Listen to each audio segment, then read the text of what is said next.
Good morning. Good morning po sa ating lahat. Ayan po. Nababasa po dito sa driver side flooring ng ating Lancer. 1 week na po na kapag naka-aircon po tayo ay nag-overflow siya. Doon po siya sa dito po sa ilalim ng driver side ng ating Lancer. Kaya ito basang-basa siya, pati yung towel na nilagay natin. Then upon checking our Lancer, ayan po, naka-aircon po siya ngayon.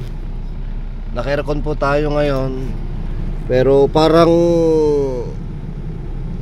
itong overflow hose niya walang lumalabas. Ayan o, wala pong lumalabas dito sa overflow niya. Kaya suspetsa ko barado to. Kaya dito siya lumalabas sa kanya. Yan o, basang-basa no. Kaya dito siya gilid-gilid siya lumalabas ngayon.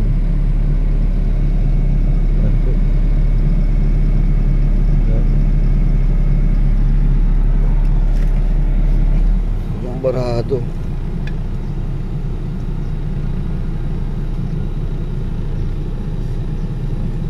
Walang lumalabas sa overflow niya. Hindi ko naman siya matanggal. Nahihirapan naman ako. Kaya paano ko kaya siya i-DIY? Dito po siya, nag-overflow po siya sa gilid-gilid. Hindi ko naman siya mahatak at matanggal dito kasi feeling ko nandito yung barado niya sa mismong nakakabitan ng hose. There. Gusto kong tanggalin yon para sana matusok natin yung barado kasi walang lumalabas sa kanyang overflow dito sa aircon. Hopefully ito po yung kanyang sakit kasi 1 week na po siyang nababasa dito sa floor. Ayan. Kaya nagtataka ako bakit nababasa. Mayroon palang tubig. Grabe. Alright.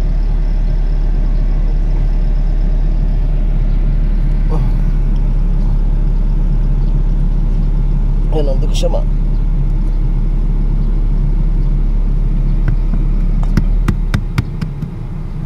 matanggal. Kaya papunta ko to sa talyer para sila lang magtanggal. Mas magaling sila doon. Okay. Ayun o, merong bumaba konti.